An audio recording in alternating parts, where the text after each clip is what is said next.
the more something is always present, the more elusive it is to define it. And by defining, we don't simply mean intellectually, but to define means to allow your attention to enter that reality.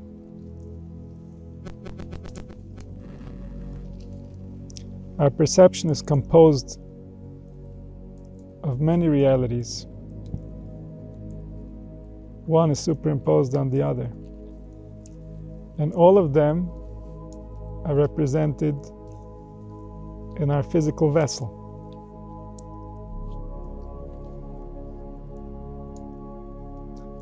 So just like movement happens when we tune in our attention to a specific limb, we can move the limb. So too, if we learn how to address our attention to a specific organ, we can affect the function of the organ.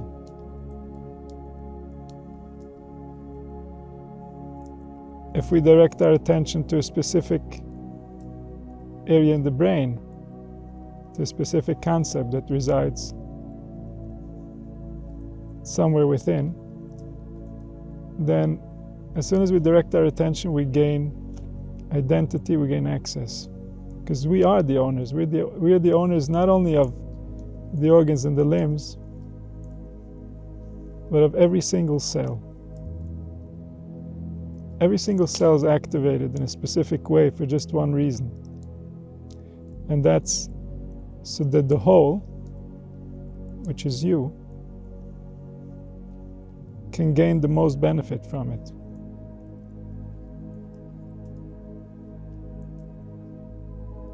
But this relationship becomes unconscious. The relationship between the cell and the spiritual entity that's activating it.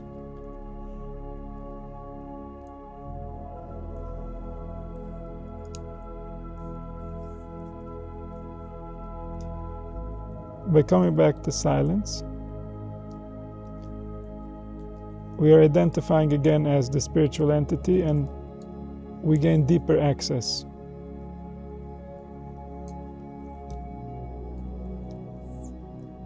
Within our body.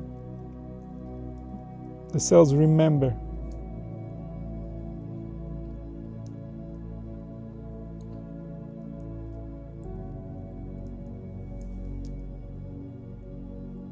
And when they remember, they work more efficiently.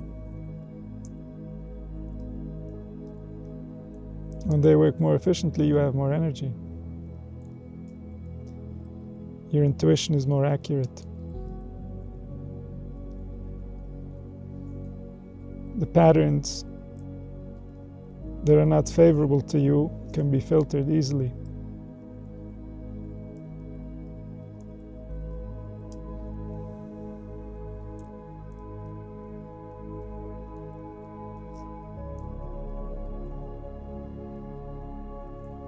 Bring your attention back to realizing your relationship with what you're experiencing.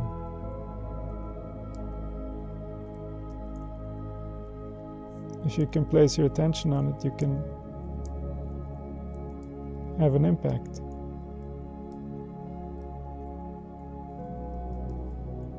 Wherever you can place your attention,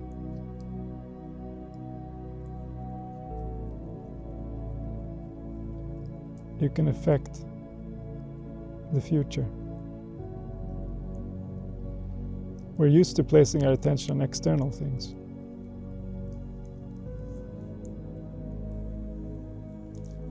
And so it takes time for us to adjust to the more subtle processes happening inside of us that we can place our attention on.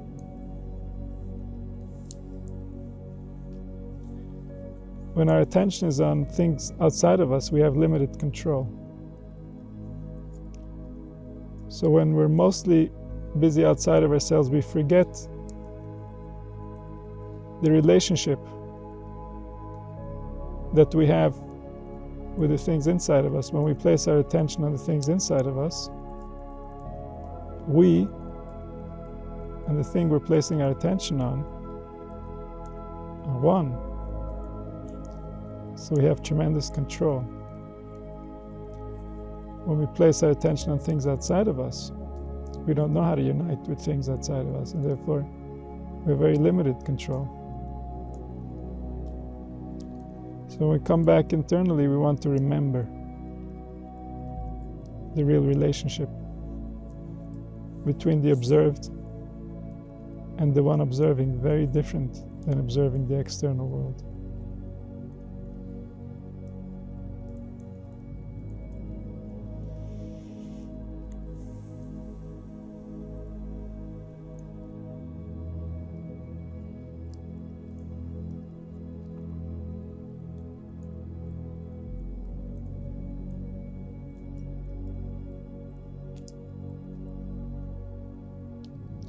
The more you identify with your energy,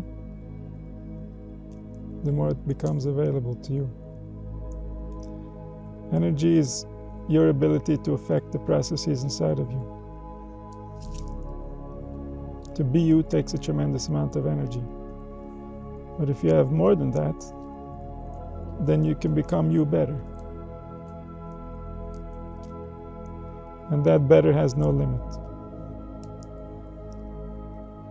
People have taken it to extremes that are unimaginable in many different directions.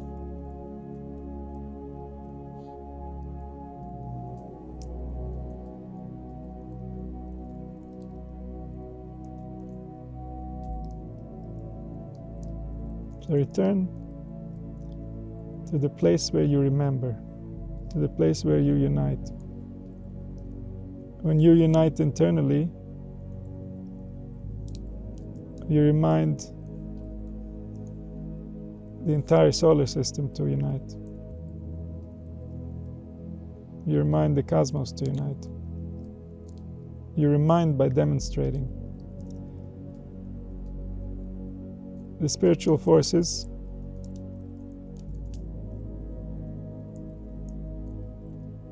they emulate our behavior.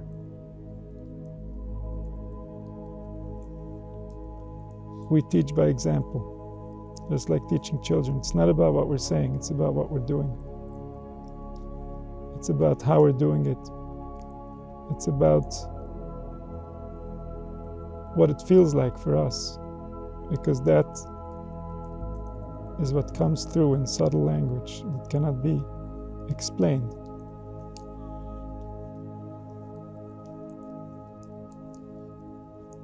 We know what it's like to be human, but only unconsciously. And that's where most of the communication is happening. Consciously, we know very little about being human, and therefore, what we say consciously is a very small part of the story.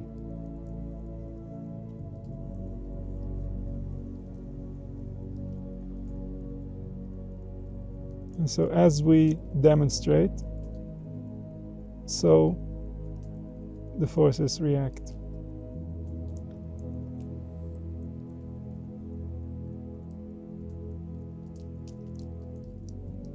It starts within, and then whatever is happening within becomes our representation to whatever is without. Because whatever is without is really also coming from that same core within, the same unit, the same one that was before there was anything, the one that became and is still becoming, the one that is forming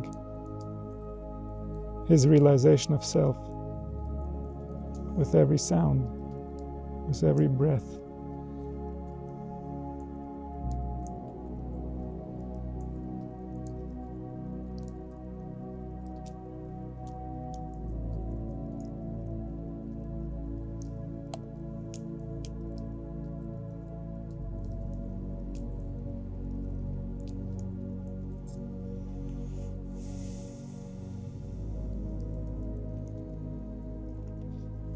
Everything inside of us and outside of us is alive, but only to the extent that we're alive. Everything is intelligent, but only to the extent that we're intelligent. Everyone is experiencing from their own perspective. The intelligent one is experiencing a world that is perfectly intelligent, where all the parts are coming together to unity. And the ignorant is experiencing that same reality, and it's chaos. Nothing aligns with nothing. And that's because they are each experiencing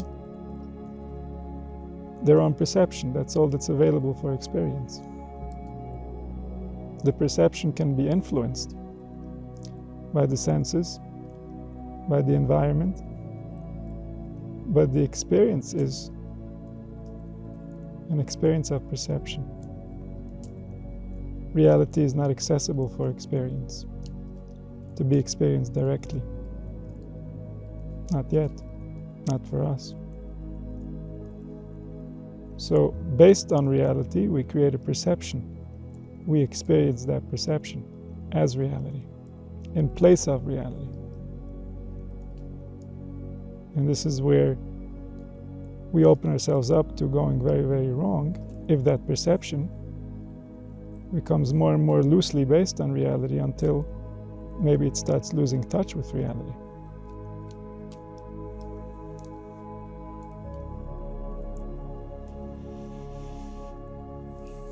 The same way it can happen to an individual, it can and did happen to the collective. The one who became many completely forgot his identity and lost touch with reality. And we are trying to wake him up. We're trying to reason with him so that we can awaken the compassion that is inherent in the nature of life and is stored in each of our hearts.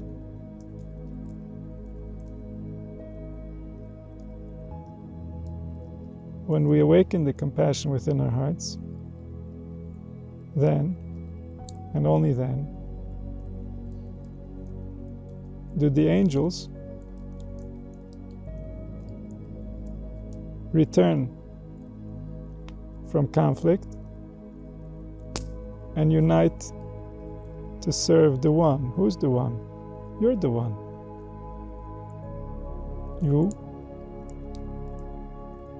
are the united one when all the angels unite. You are the one searching for yourself when the angels are in conflict. Compassion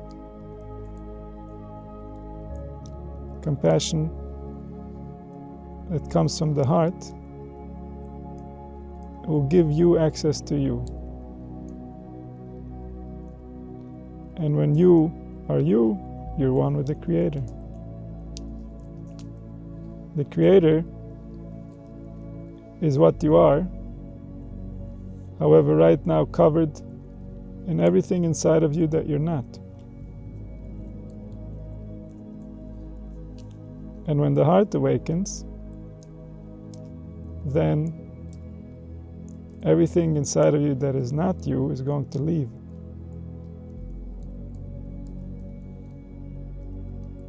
Because your healthy attributes won't allow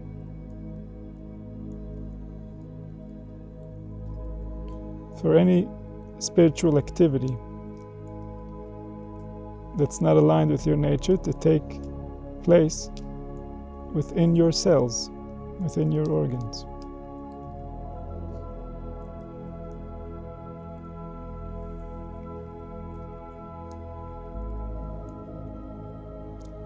So the one that became many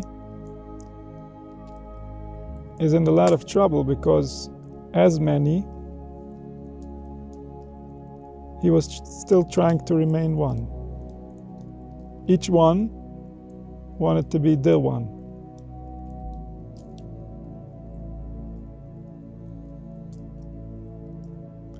And the one that became many can have his power back when he unites as the one that he is, the one that he always was. The one that includes all.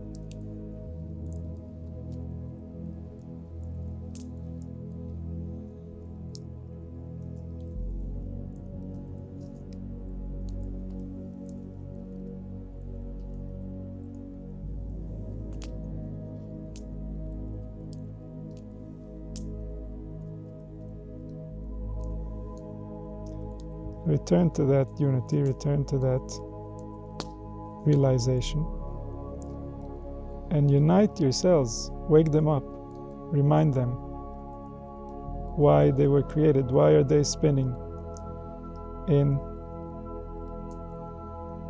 the dimensions of the human biology. It's for your sake that this is happening.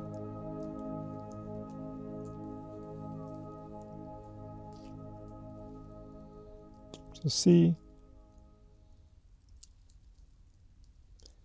the intimacy, see the closeness of the relationship so that you gain better access.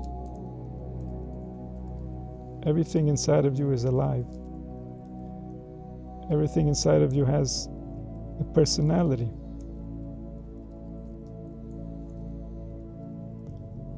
It's like your personality based on the specific organ, the specific limb, the specific cell that's representing you. It came from something else. It came from somewhere else. Maybe an animal, maybe a plant. And then you turned it into you.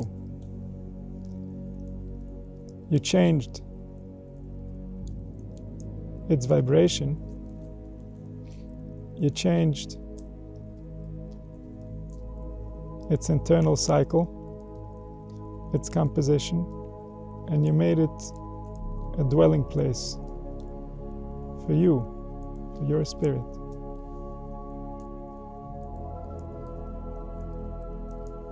So allow your attention to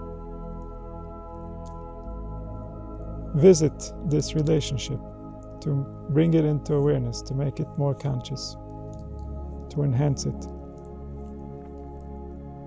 to exercise this relationship consciously so that it grows. This is the nature. When we're young, we have a lot more access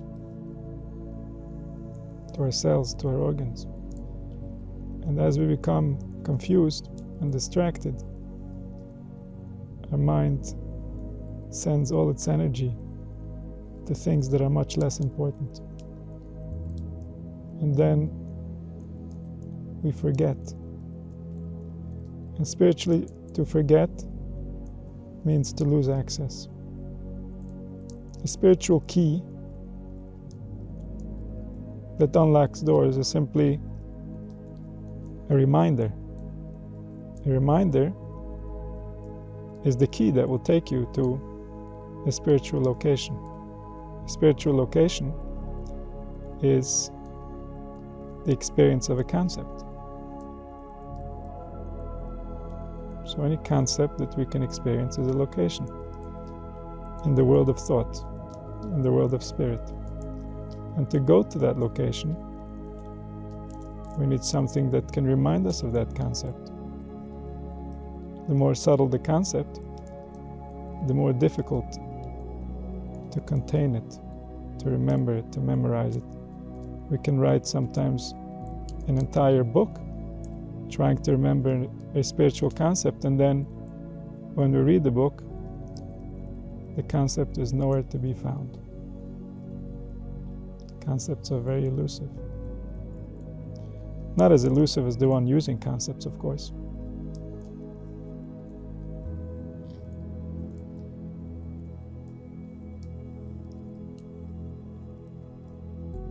And so, by remembering, we're going there. When we're there, we create with our energy, with our intention. We make something more or something less.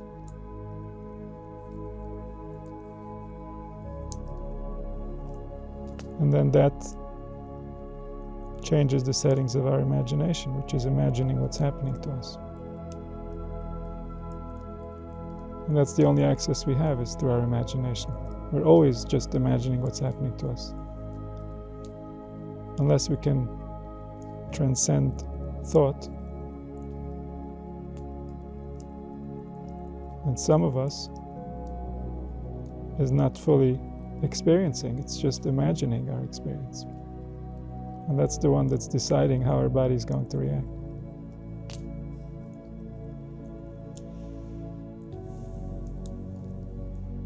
So all these processes can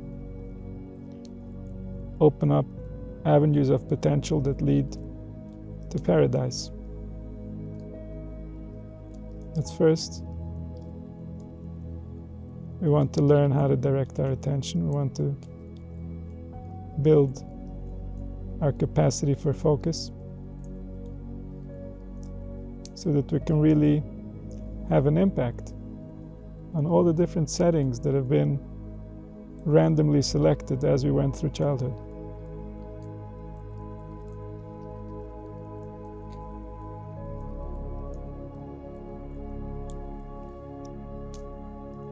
The more we can become silent, the more we can become absorbed in ourselves, the earlier in our life we can go back and remove the damage.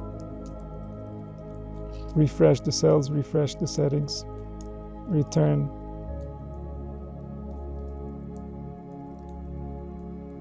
the condition of the body to its original glory. Resilient and fresh.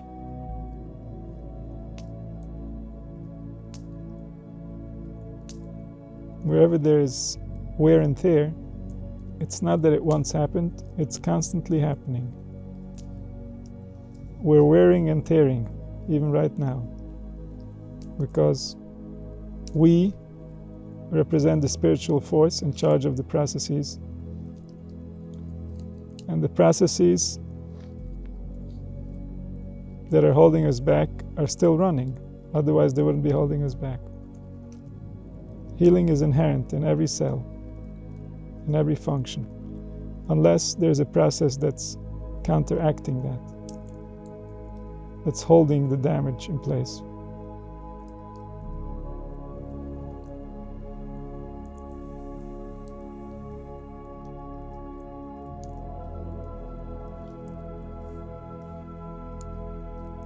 So when we return to silence, it means that we're turning off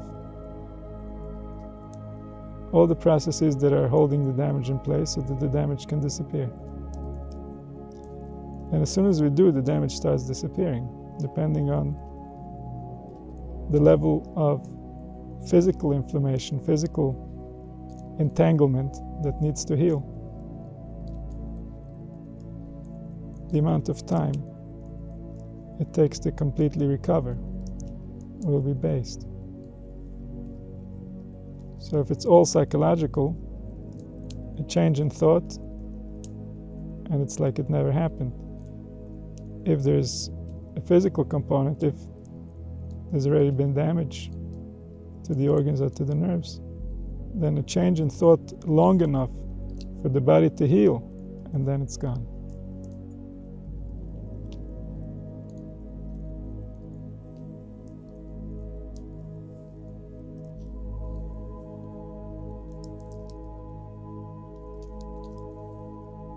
And these structures of thought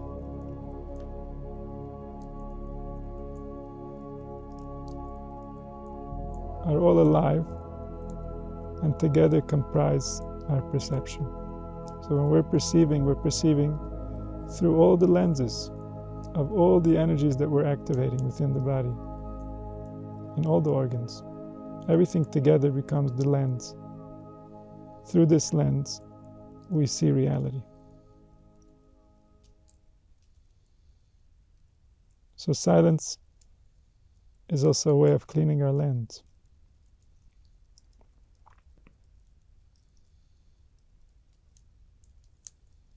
If our lens is not clean, we look at different scenarios, we look at different people, and we see the same thing everywhere.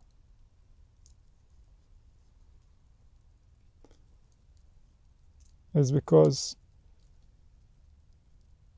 our lens is emphasizing. It's distorting the context of what's really taking place.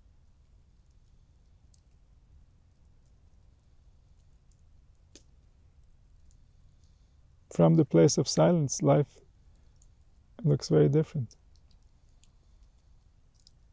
From the place of silence, we suddenly remember how little of what we're experiencing is real. Because when we are silent, we see the truth. The truth is silence. The truth is that we exist, but the truth is we don't have to activate on any of the dimensions of thought, speech, or action in order to be who we are. We are whatever we are before we think, speak, or act. That's the reality of who we are. It will not change based on what we're thinking, what we're speaking, or what we're doing. All these things can only bring out manifestations from our potential, but they cannot change who we are. They're not an identity in any way.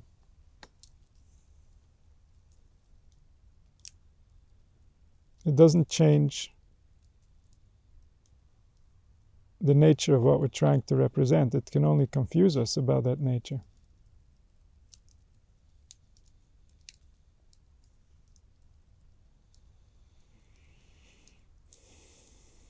So return to silence in order to observe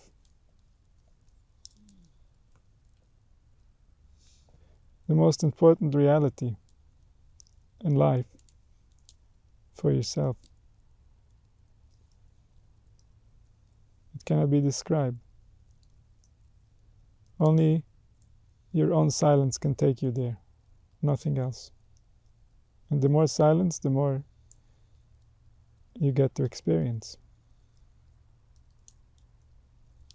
And that's the only way to access. It's the only way to access yourself. It's the only way to really remember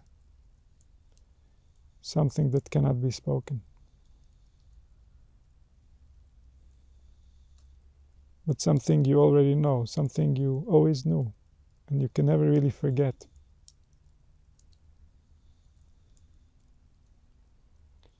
You can just forget that you know what you still know.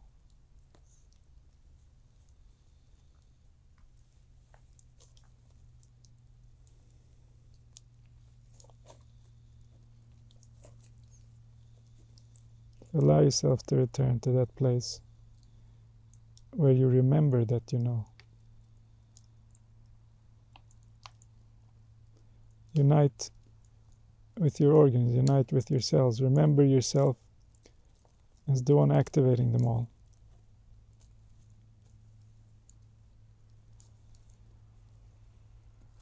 And return to unity.